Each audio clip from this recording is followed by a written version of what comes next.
Welcome. This is James Corbett of CorbettReport.com. It is the 26th of January 2013 as I'm coming to you right now in the morning here in Japan, and we are joined today on the line from Australia by Broc West, the owner and proprietor of apperspective.net. That's Asia Pacific Perspective, which is a blog that many of you might be familiar with from some of our previous conversations with Broc. And it's our intention to start a new monthly video series going over some of the most important issues from the Asia-Pacific region and some of the big headlines that are breaking on apperspective.net. So I'm looking forward to this new series. I think that this Asia-Pacific region, as we've talked about before, is becoming more and more important. So we should be keeping our eyes on some of the big stories from the region. So it's great to have you here, Broc. Thank you so much for coming on and doing this. James, the pleasure's all mine, and I'm very, very excited to be starting this new series with you, which so far we're going to do on a monthly basis. We'll see how it goes from there. And yeah, very keen to get into some of the breaking, developing stories that are happening more and more regularly here in the Asia Pacific. As am I, so why don't we get straight into it? What story do we have up first? Well, today being Australia Day here, I thought we might as well start with an Australian story. Sadly, it's not a wholly positive one, but anyway, we'll play our way through it. This one comes from computerworld.com.au, and the title is Through a Glass Dimly, Australia's New Cybersecurity Policy. Quote, Prime Minister Julia Gillard has announced that $1.46 billion has been set aside by the Australian federal government to strengthen cyber networks as part of a national security strategy. The funding, which will spread out to the year 2020, is designed to strengthen what Gillard describes as Australia's most sensitive networks. In addition, a new Australian cybersecurity centre will be established by the end of 2013, which will combine existing cybersecurity capabilities across the Attorney General's Department, Defence, Australian Security Intelligence Organisation, ASIO, the Australian Federal Police and the Australian Crime Commission, all in one convenient location. According to Gillard, the centre will provide Australia with an expanded, more agile, responsible response capability to deal with all cyber issues, be they related to government, industry, crime, and/or security. James, in the poorly orchestrated sock puppet show that is modern-day government worldwide, we've seen time and time again these so-called existential threats put up in front of public as a means of not only controlling and manipulating perceptions, but perhaps more importantly, we've seen the cyber warfare boogeyman being propped up more and more of late. And I believe this is a way, a very clever and stealthy way to not only centralise and streamline its own power, but also to strengthen its capabilities to surveil its populations, not just physically with drones, for example, but of course online as well, because nothing is more terrifying to the ruling oligarchs than a free and open internet. What's your take? I agree completely, and I think that this is interesting timing on this, coming just after the death of Aaron Swartz there in the US, and unfortunately as Kim.com continues going on with his various enterprises, think what you will of him, I think he's a snake in the grass, and I wouldn't trust him as far as I can throw him, which would probably only be a few inches anyway. So absolutely, this is some interesting timing, and it, of course, is just absolutely dovetailing with all of the other echelon countries, Australia and New Zealand and Canada and England and America, of course, all being of one piece when it comes to these security issues. And I think I think we see the parallels in things like the new data center that the NSA is opening up in Utah and things like that that are happening basically all around these echelon countries all at the same time. Funny how that works, isn't it? Yeah. I was actually going to speak about the NSA database building in Utah, which is still relatively, completely unreported here in Australia anyway, as far as I've seen. Now, look, there could be a legitimate cyber threat from the West's political enemies. I think you would have to be somewhat naive to rule that out completely. But, we saw last year with the admission by the Obama administration of the use of Stuxnet and Flame on its enemies in Iran. So we can just see, even just by that one example from last year, how Western governments are using these tactics to go after their political enemies, but then also say, oh, we've got these worldwide cyber threats that we need to clamp down on internet freedom, and we need all these new centralized, essentially surveillance cyber centers. Yes, exactly right. And of course, it's always that boogeyman threat. And of course, it always turns out that these big spectacular worms and things can be traced back, they can be traced back to America and Israel and their allies. So absolutely, it's just more hypocrisy. And it, of course, exactly mirrors the hypocrisy that we saw in the War on Terror. So I think there should be no surprise there. No surprises whatsoever. Now, we could talk about this for another couple of hours, I'm sure, but let's move on to our second story. And this is the issue that I've been covering mostly on apperspective.net, and that, of course, is the territorial disputes between Japan and China. Obviously, both you and I have been covering this quite extensively over the last, 12 months or so. So I would encourage people to go back and check through the archives on apperspective.net and, of course, on corbettreport.com. But as we're seeing more and more escalations almost every other week now, I'll just take this from an article from Al Jazeera. The title is "Japan Warns China Over Airspace Violations." Tokyo's warning comes as China rebukes US for opposing actions that undermine Japan's administration of islands. Japan has said that it may fire warning shots to keep foreign aircraft from violating the airspace over a set of disputed islands in the latest verbal exchange between Tokyo and Beijing. Japanese officials made the comments after Chinese fighter jets recently tailed its warplanes near the islands in what is believed to be the first scrambling of Chinese Air Force jets since the tensions began to rise last spring. According to Chinese media, a pair of J-10 fighters were scrambled after Japanese F-15s began tailing a Chinese surveillance plane near the disputed islands in the East China Sea. James, I've covered this a lot. It has a long sordid history. First there was a bit of a political tit for tat between the two former administrations, and now we're seeing the new administrations pretty much doing the same kind of things. We've seen the nationalistic protests, with some of which got violent. We've seen the boycotting of Japanese companies in Japan, which has hurt Japan's already limping economy along. If we put nationalism aside just for a minute here, James, my first question to you is, why do Japan and China seem unable and unwilling to pull themselves out of this kind of stalemate? And from what I've seen, there seems to be very little, if any, real dialogue or diplomacy between them, considering so much is at stake for both sides economically. Well, that's the real point, isn't it? It's such an economic tie between them at this point that I really still don't believe that either side really wants to start any sort of major confrontation over this. And I think they might have backed themselves into a corner, politically speaking, with this, because I think there was a lot of heated rhetoric going on in the Chinese leadership transition, and the Japanese parliamentary elections. And I think that spilled over into this type of chest-thumping nationalism, and I think that was something that has backed them into that corner and has made it difficult for them to reach out.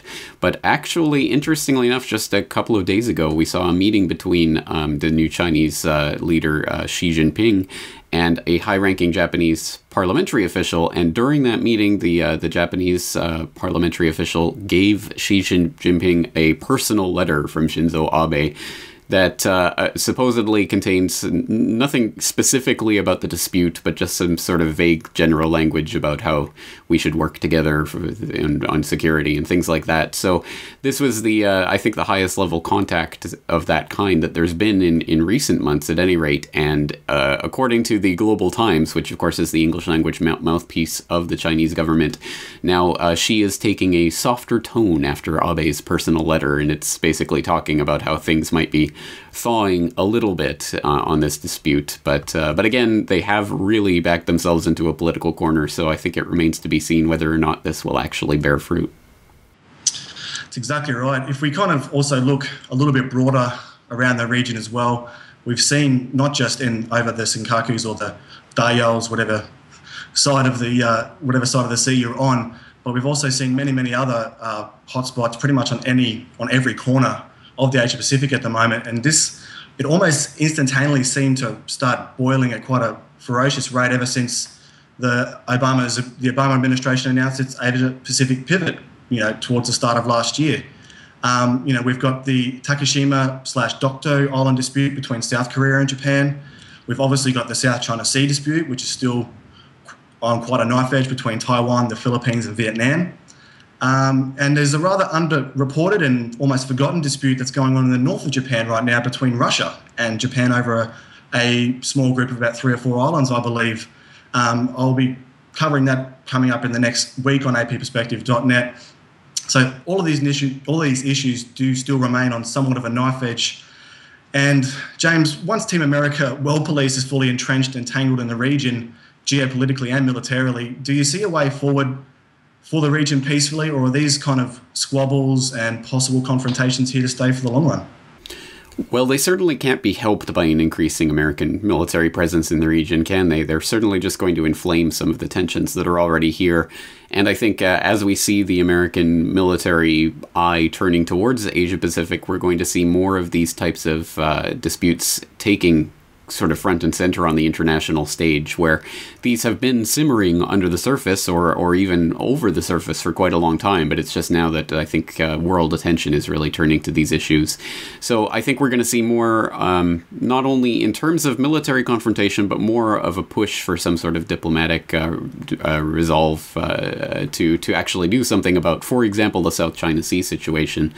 And Russia and Japan, of course, there's been simmering tensions over those northern islands, as you say, for quite a long time. So there is a lot of things going on.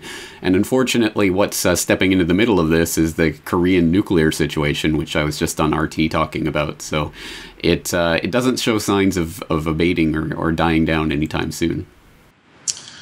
Unfortunately not, James. And yeah, you know, this is the reason why I started the website in the first place, to give light to these kind of issues, which still are being underreported and are going to become more and more frequent and important geopolitically and for the prosperity of the region as a whole. Couldn't agree more. Absolutely. It's ahead of the curve to be on these issues. Certainly is. And we'll take our third and final story today from another issue that is generally, once again, underreported, at least here from what I can tell in the Australian media landscape. And that's India and Pakistan. Now, I know this is not Asia-Pacific per se. However, it still is Asia, and it still is an extremely important issue that needs to be brought to light and spoken of and exposed a little bit more, because we basically have two very highly powerful nuclear-armed countries here who have a long history of quite strong hatred and skirmishes and wars. Once again, you know, pretty much boiling out of control. And I've just pulled this story from the Greens Party here in Australia, which is, you know, a kind of liberal, kind of party here. This is by Senator Scott Ludlam. It's called "Foreign Minister in Denial on India's Nuclear Record." Australian Foreign Minister Bob Carr's defence of India's non-proliferation record defies belief as well as history, as the Australian Greens said today. Quote, "It is ridiculous for Bob Carr to defend India's non-proliferation record when India produced plutonium for weapons in 1974 from a Canadian-supplied reactor it pledged to only use for peaceful purposes. The Foreign Minister has forgotten that Australia also played a leading role in establishing the Nuclear Suppliers Group in direct response to this duplicity.